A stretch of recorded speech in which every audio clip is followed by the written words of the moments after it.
Bonjour à tout le monde et très heureux de vous retrouver à nouveau donc pour ce cours de travail sur soi dans lequel donc nous allons toujours rester encore pour je pense deux cours.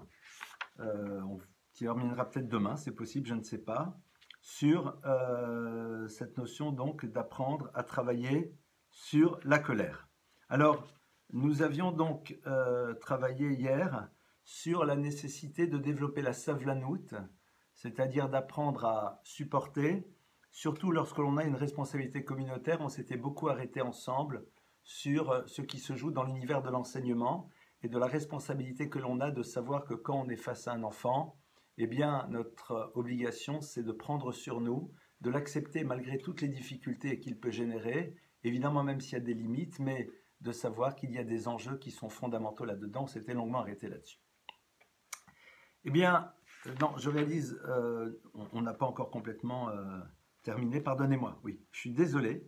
En vérité, on avait abordé ça et hier, on avait commencé déjà à attaquer un autre point. Autant pour moi, je suis vraiment désolé.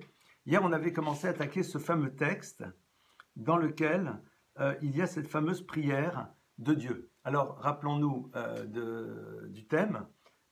Une fois qu'on avait abordé ce sujet que je viens d'aborder, on l'a abordé, mais je crois que c'était il y a 2 jours, hier, ou hier en partie, non, c'est pas vrai. Normalement, je devrais dire rewind, on recommence tout, c'est pas grave. On avait abordé hier ce sujet et on avait commencé à aborder le sujet que je vais commencer à aborder avec vous maintenant.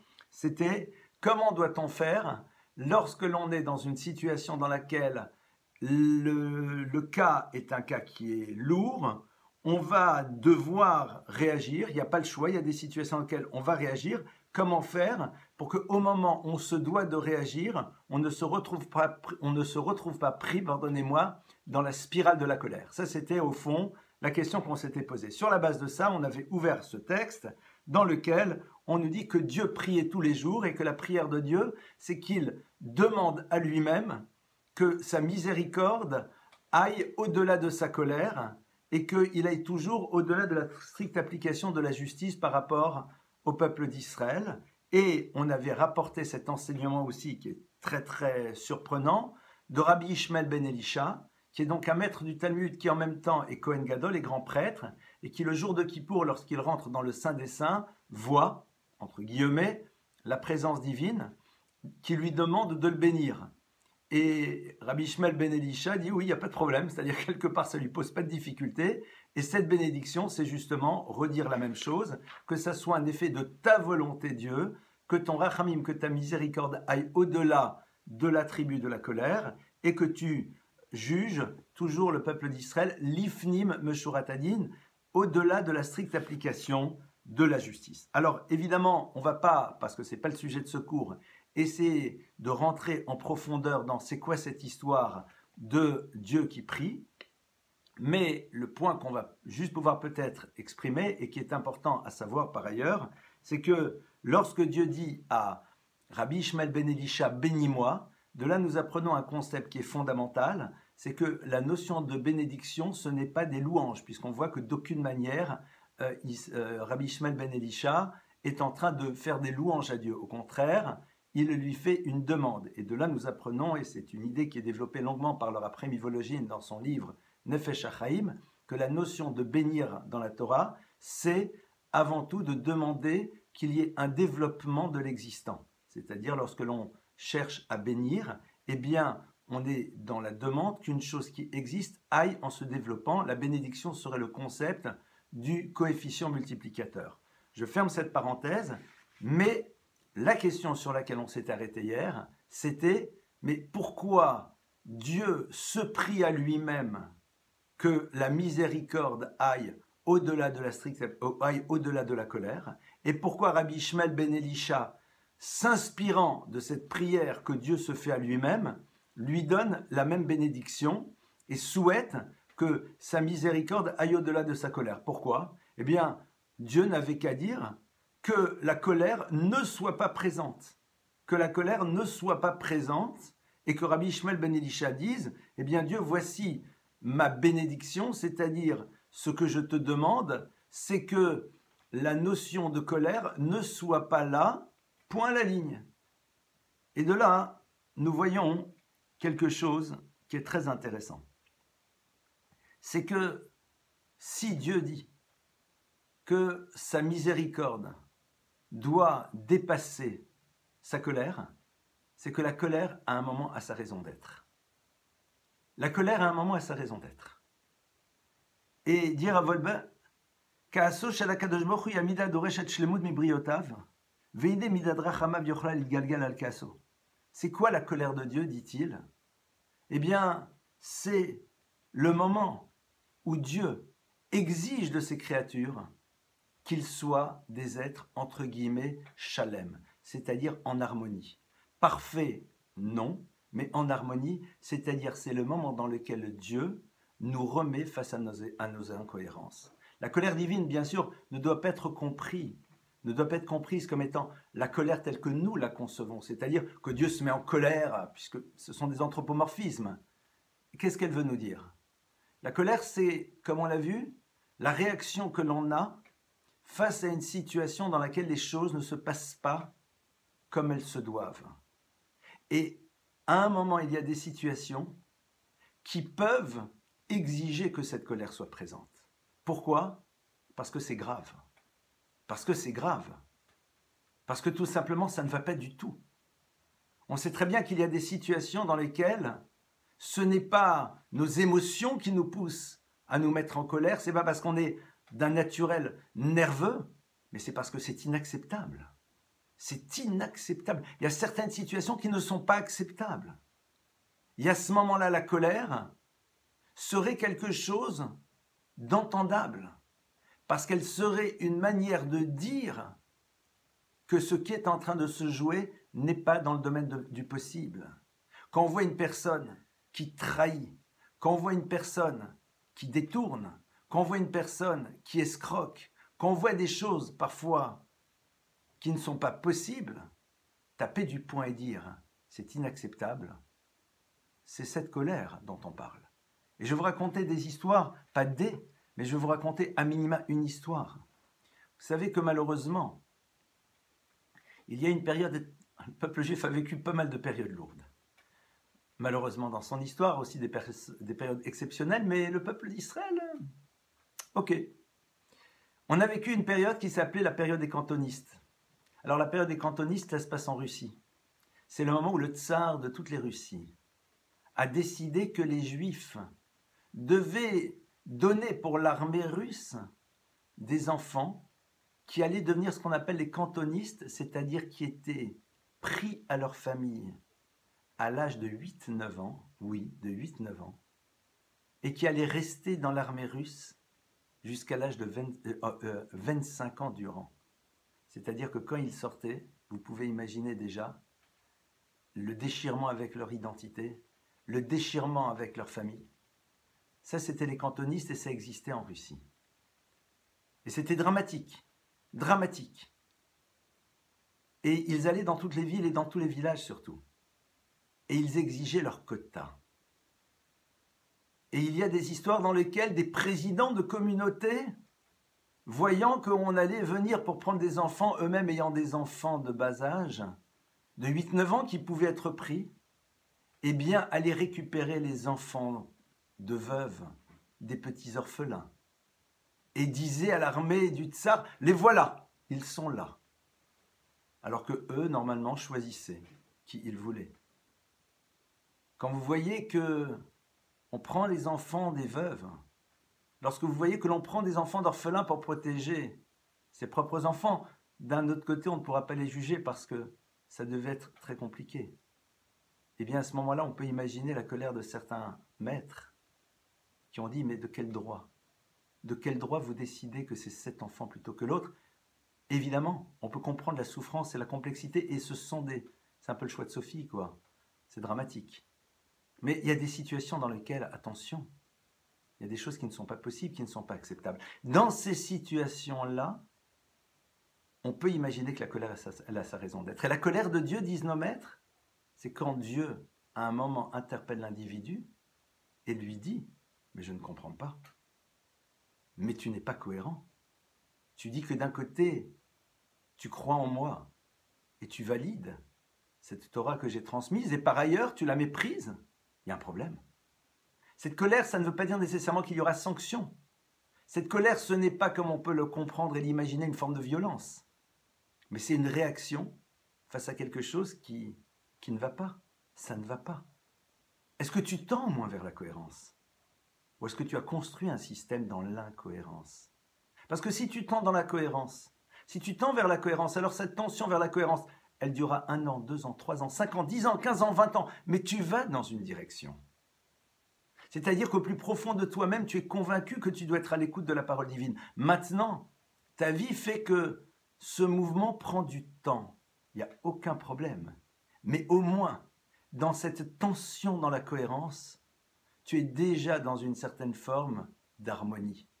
Parce que tu acceptes qu'à un moment, on ne peut pas mettre certaines choses de côté, en garder d'autres et faire ce que l'on veut de cette parole divine. Donc tu es déjà dans cette harmonie et l'expression concrète de cette harmonie se mettra en place au fur et à mesure des années. Ça, c'est ce qu'on appelle ton mouvement d'existence. Mais la colère de Dieu, c'est lorsque l'individu décide que l'incohérence va être son modèle de fonctionnement, qu'il l'installe, qu'il n'est pas à la recherche de cette harmonie. Je veux dire, c'est comme dans un couple. On sait très bien tout ce que son conjoint a besoin. On sait très bien tout ce qui est nécessaire pour que le couple aille bien. On sait très bien qu'est-ce qui fait que ça se passe merveilleusement bien dans une relation. Est-ce que ça se passe du jour au lendemain? Évidemment que non. Mais imaginez mon conjoint à qui je dis, écoute, voilà, qu'on soit bien clair. Je sais que pour que tu sois heureux, pour que tu sois heureuse, il faut que je sois présent, il faut que je sois à l'écoute. Il faut que je ne trahisse pas. Il faut que j'essaye de comprendre tes besoins, etc. Alors sache que voilà, je ne trahirai pas, je serai à ton écoute, mais sur certaines choses, même pas en rêve. Ça, j'ai décidé que non. Notre conjoint va nous regarder, va nous dire, attends, que tu me dises, écoute, ces autres choses me semblent très complexes. Très sincèrement, je ne sais pas combien de temps il me faudra pour y accéder. Par exemple, exprimer ma reconnaissance ou d'autres points. Ça pourra éventuellement lui poser problème, mais il dira, bon, il est d'accord que c'est important. Maintenant, il me dit de manière très honnête, écoute, très sincèrement, je n'ai pas grandi dans une maison dans laquelle j'ai vu mon père exprimer de l'affection à ma mère. Je n'ai pas grandi dans une maison dans laquelle j'ai entendu des mots de reconnaissance. Je n'ai pas grandi dans une maison dans laquelle on valorisait les efforts. Alors, je sais que c'est fondamental et je sais qu'il faut que je puisse le mettre en place. Mais je pense que ça va me prendre beaucoup de temps parce que je pars de très loin et la chose n'est pas si simple. Alors, évidemment que le conjoint entendra cela d'une autre manière. Il dira « Ok, donc tu es d'accord que pour moi c'est important. Tu es d'accord que ce sont des choses qui se doivent être. Maintenant, eh bien, tu es honnête et tu réalises que ça ne va pas être simple. Mais dans l'absolu, tu valides cela. Eh bien, cela peut me suffire, même si je suis dans l'espoir que tu sois maintenant dans un mouvement concret. » C'est ce que Dieu attend. La colère de Dieu, c'est la colère que pourrait avoir une femme vis-à-vis de son mari ou un mari vis-à-vis de son épouse qui lui déclare « Écoute, je sais très bien tout ce dont tu as besoin. Eh bien, sache que certaines choses, il y aura, d'autres, il n'y aura pas. Point. C'est comme ça, parce que j'ai décidé. » Imaginez qu'on fasse un enfant. Un enfant lui dit « Écoute, je sais que tu as besoin que je te donne à manger, à boire, je sais que tu as besoin qu'on te donne des habits, etc. Tout ça, tu auras. Mais de l'affection, de la tendresse, de la présence, il n'y aura pas. » Waouh, c'est bouleversant. La colère, c'est l'expression de ce bouleversement face à cette attitude. Parce que comme je l'ai dit, et pardonnez-moi d'insister, si le parent dit « Écoute, je sais que tu as besoin de ça, mais sache que moi, c'est très compliqué, je ne sais pas si je vais y arriver tout de suite, il me faudra peut-être des années. » L'enfant dit « Mais alors, mon parent, il veut, il a envie. Au plus profond de lui-même, il sait que c'est important. Maintenant, il n'y arrive pas. Et je peux vous garantir qu'un enfant qui sait qu'il y a un désir, mais que quelque part, il y a une difficulté concrète, vit les choses différemment. C'est comme dans un couple. Si vous savez que pour votre conjoint, il y a une difficulté réelle à exprimer, à verbaliser certaines choses, mais que ce conjoint accepte que c'est important et qu'il sait que c'est important, eh bien même si parfois il peut y avoir un manque, mais on ne vit pas les choses de la même manière. Pourquoi? Parce qu'on sait que l'autre a un désir, que l'autre a une volonté, mais qu'il y a sa réalité qui fait que certaines choses vont prendre du temps et seront difficiles à mettre en place. C'est ce qu'Hachem attend de nous. C'est ce que Dieu attend de nous. Et c'est ce que l'on dit, la colère de Dieu, c'est quand l'individu ne veut pas être dans cette envie de cohérence, dans ce désir, et plus encore.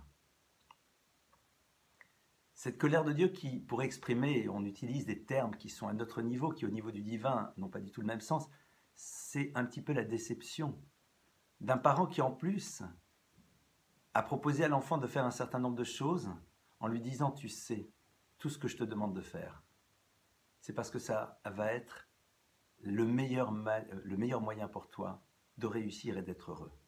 Je te demande de ne pas faire certaines choses, de ne pas toucher aux drogues. Je te demande de ne pas toucher à la cigarette aussi parce que quand on s'habitue, c'est très difficile d'en sortir. Je te demande d'apprendre à être dans la maîtrise de tes pulsions parce que si tu deviens l'esclave de tes pulsions, tu te crois être libre alors qu'en vérité, tu es soumis totalement à elles et tu es l'esclave de tes désirs. Je te demande de faire un effort même si tu n'en vois pas tout de suite le résultat parce que c'est quelque chose qui va te construire. Je te demande de savoir te dépasser parce que c'est à travers le dépassement que l'on va véritablement prendre conscience de sa valeur. Je te demande d'être à l'écoute des autres même s'ils ne le sont pas parce que c'est comme cela que tu seras quelqu'un de respecté et aimé. Je te demande de ne pas jouer avec les autres au niveau émotionnel parce que tout simplement un jour tu ne pourras plus te regarder dans la glace si tu t'es amusé au niveau émotionnel à jouer avec les autres. Je te demande de ne pas avoir peur de regretter, de ne pas avoir peur de demander pardon, car c'est ça qui sera l'expression de ta réelle grandeur. Alors, tout ça en vérité c'est pour qui? C'est pour l'enfant. L'enfant qui dit à son père, à sa mère, à ses parents, « Écoutez, j'entends, très sincèrement, je ne sais pas si je vais pouvoir faire tout ce programme. Parce que c'est pas simple. Mais dans l'absolu, je suis d'accord. Dans l'absolu, je suis d'accord et je pense que vous avez profondément raison. Je vais m'atteler d'abord à cela. Et puis après, on verra cela. Vous savez, c'est difficile. Il y a des choses qui pour moi sont très compliquées, qui pour vous sont simples. C'est la même chose que la relation que nous avons avec Dieu. Qui en plus, lorsqu'il nous demande de faire les choses, ce n'est pas pour lui. Les maîtres du Talmud disent, mais tu crois que ça change quelque chose au créateur de l'univers, que tu manges cachère ou pas? Si tu penses que ça lui change quelque chose à lui dans son essence, c'est que tu n'as pas compris ce qu'est le divin. Mais toutes ces choses-là sont là pour toi. Ah, comment elles sont là pour toi? Allez, je vais faire un clin d'œil. C'est comme quand une épouse dit à son mari, tiens, je t'ai préparé du bon quinoa. Il ne voit pas en quoi c'est bon pour lui. Mais elle sait. Et un jour, il va découvrir. C'est la même chose pour l'enfant. Il ne comprend pas pourquoi c'est si important de faire des efforts dans tel domaine. Et puis un jour, il va faire le constat. Alors, pour revenir à notre sujet, cette notion donc de colère de Dieu ne doit pas du tout être comprise comme étant l'expression d'une irascibilité quelconque, mais elle est la réaction que l'on pourrait imaginer d'être normale face à quelqu'un qui est dans le refus de vouloir vivre dans l'harmonie, de quelqu'un qui décide de définir sa vie comme étant un lieu d'incohérence. Un lieu dans lequel d'un côté je suis à l'écoute de ce que tu dis, donc je valide l'importance de ta parole, mais de l'autre côté j'invalide d'autres choses. Donc un monde dans lequel je suis en train de te dire, à toi mon parent, à toi le créateur, eh bien laisse-moi me débrouiller tout seul, j'ai tout compris et je n'ai pas besoin de toi ni de personne. C'est quand même bouleversant. Et c'est ça l'expression de la colère divine, qui ne va pas se matérialiser d'une quelconque manière, mais c'est au fond pour l'enseignement que ça va nous donner à nous que ce texte est en train d'en parler. Dieu dit, il y a une colère légitime.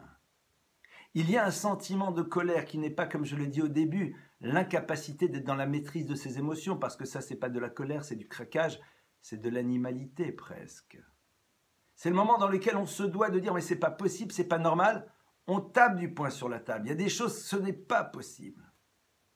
Et Dieu dit que même dans des situations pareilles, donc nous aussi, notre prière, chez Yirbeshu Rachamecha et Kasra, que la dimension de miséricorde et d'amour que l'on a vis-à-vis de l'autre fasse que même cette colère qui pourrait être légitime ne s'exprime pas, et si les choses s'expriment, eh bien que l'autre n'ait pas l'impression qu'elles sont dans une dimension de colère. Sauf, parce que je vois déjà les questions qui peuvent poindre évidemment, et on en parlera peut-être aujourd'hui, sûrement demain, sauf dans le cas.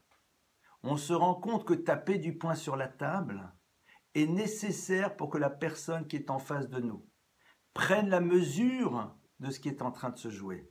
Et c'est ce qu'on verra par la suite. C'est l'univers du Ka'as Chutz velo Ka'as Pnim. c'est le moment dans lequel on se met en colère, mais on n'est pas en colère. On n'est pas en colère. Là, on parle du sentiment sur lequel on travaille. Mais c'est vrai que parfois, techniquement parlant, il est nécessaire d'exprimer les choses avec force, parce que malheureusement, certaines personnes, si vous ne parlez pas 80 décibels, n'entendent rien.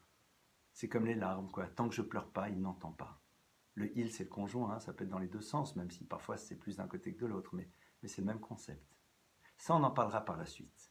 Là, on parle de comment faire disparaître ce sentiment justifié pour qu'il ne soit pas, malheureusement, le point d'entrée d'une colère qui, elle, par contre, n'aura pas sa raison d'être et qui pourra tout emporter sur son passage à travers une spirale qui peut tout détruire.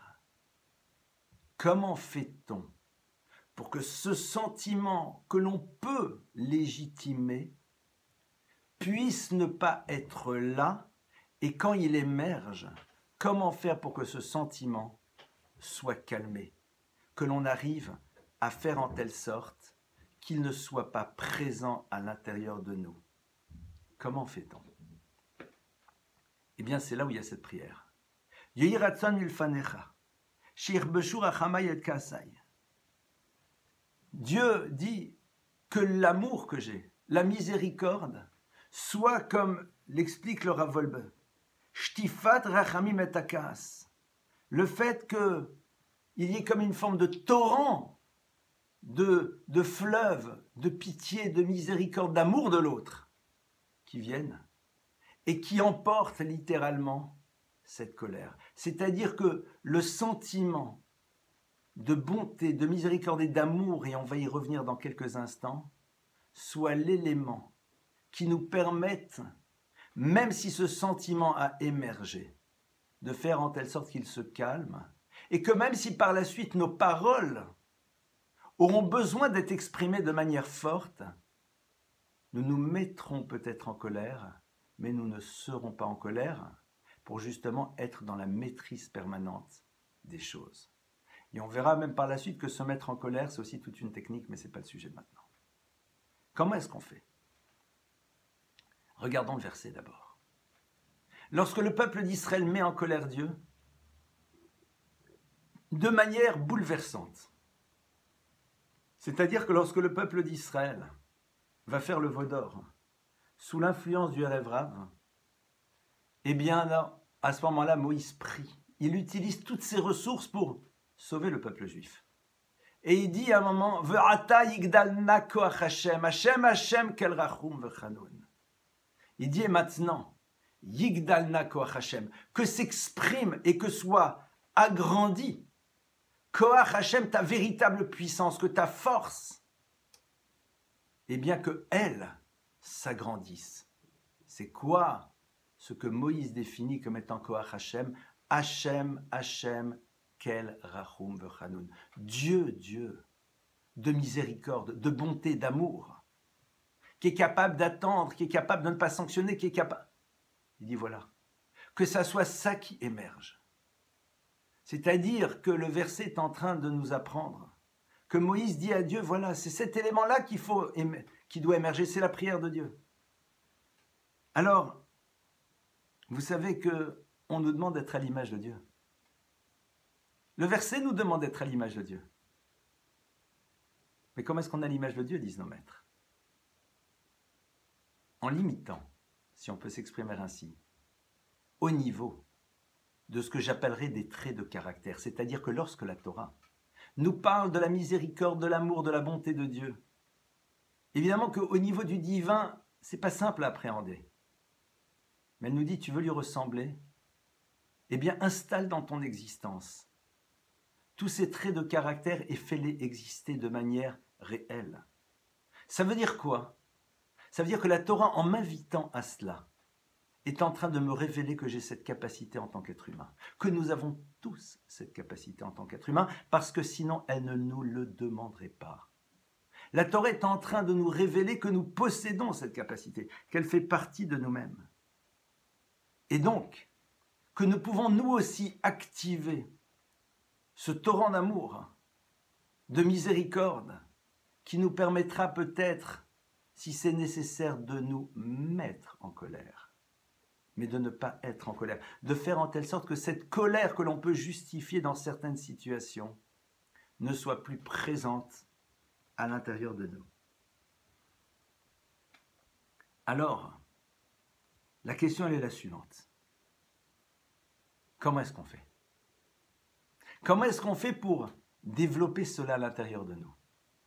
Comment on fait pour que face à une situation pareille, eh bien, il y ait suffisamment de réserves d'amour à l'intérieur de nous qui vont faire que ce sentiment ne sera pas présent, même si la réaction, évidemment, sera présente. Et on ne sera pas là, fâché, énervé. C'est pas simple, c'est un travail colossal. Mais il commence par quoi? Eh bien, on a vu pour que des fleuves d'amour, des torrents d'amour aillent et se mettent au-dessus. Regardez. Nos enfants, on les aime profondément, très profondément. On est d'accord? Quand les enfants sont bébés et qu'ils font une grosse bêtise, très sincèrement, on n'arrive pas à être énervé contre eux à l'intérieur. Et si oui, il va falloir se poser des questions. Pourquoi? Parce qu'on les aime tellement. On les aime tellement, on les voit, en ayant fait leur grosse bêtise, le truc il est par terre, il en a mis partout, et sur le bel habit qu'on lui avait mis pour aller au mariage de la cousine. Alors on est là, on va lui dire, c'est pas bien. Mais j'espère que tu n'es pas en colère à l'intérieur. Tu n'es pas en colère à l'intérieur, cet enfant, tu l'aimes tellement fort. Si à un moment, il descend et puis il glisse, il dit, aïe, je me suis fait mal, tu vas foncer Charlie, tu vas le prendre dans tes bras. Mon chéri, qu'est-ce qui se passe? N'est-ce pas? Alors, on voit bien que ça existe. Comment faire pour que cette chose existe partout? Eh bien, il faut décider d'aimer, c'est-à-dire de développer l'amour. Et c'est là où Rav Wolbe va donner une idée magnifique, comme toutes les autres d'ailleurs. Rav Wolbe va dire, tu veux développer de l'amour vis-à-vis des autres? Eh bien, je vais te dire comment on fait. Pour pouvoir réussir à renforcer l'amour, à le développer, à l'entretenir, il y a une chose très simple à faire, mais tous les jours.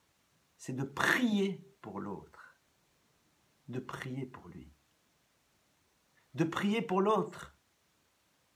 Des parents pour leurs enfants, un conjoint pour son conjoint, un maître pour ses élèves, un rav pour sa communauté, un enseignant pour ses élèves. Tous les jours. Demandez à Hachem, demandez à Dieu dans sa prière que la vie de l'autre se conjugue au plus que parfait. Demandez à Hachem tous les jours, mais que l'autre aille bien, mais que l'autre se sente bien, mais que l'autre réussisse, mais que l'autre... Et pas juste mon enfant parce que je veux que mon enfant veuille réussir. Et c'est vrai que quand vous priez pour quelqu'un, du fond du cœur, et que vous souhaitez tous les jours que sa vie soit la plus belle possible et qu'il ait tout ce dont il a besoin et le mieux possible, eh bien ça développe une relation de proximité. Ça développe une relation d'amour. Et il y a peut-être ici quelque chose donc d'éminemment concret à faire. À certaines personnes vont dire, oui mais moi je ne prie pas, je ne suis pas religieux. Mettez de côté la religion, je vous en supplie. Prier, c'est révéler le désir positif que l'on a vis-à-vis d'une chose. Évidemment que quand vous priez Hachem, quand vous priez le Créateur de l'univers, vous installez à l'intérieur de vous cette conscience que tout dépend de lui, parce que vous adressez à lui. Mais même quelqu'un qui me dirait aujourd'hui, je ne sais pas trop, agnostique, prie, souhaite au plus profond de toi-même que sa vie soit la mieux. Comment elle sera la meilleure, j'en sais rien. Pour moi, Dieu, j'ai pas encore très bien compris cette histoire. Bon, ok, il va falloir que tu reviennes au CP, mais c'est un deuxième problème. Et comme ça, on arrive à entretenir et à développer l'amour. On verra, Bezrat Hashem, demain, qu'il y a d'autres manières aussi de développer l'amour, de le renforcer, pour que même dans des moments dans lesquels cette notion de colère pourrait être présente, eh bien, en effet, elle ne sera pas véritablement là, parce que l'amour que l'on a aura fait en telle sorte que celle-ci puisse s'éteindre et que nos réactions soient celles que l'on doit avoir dans ce type de moment. Voilà Je vous remercie pour votre écoute. Je vous l'ai dit peut-être ou pas, je ne sais pas encore, mais pour moi c'est un vrai bonheur de pouvoir partager tous les jours avec vous et vous m'apportez énormément en étant là. Et comme on l'a vu hier, le cours maintenant s'arrête officiellement et nous allons passer pendant 10 minutes, un quart d'heure aux questions pour les personnes qui désirent poser des questions sur ce cours par écrit ou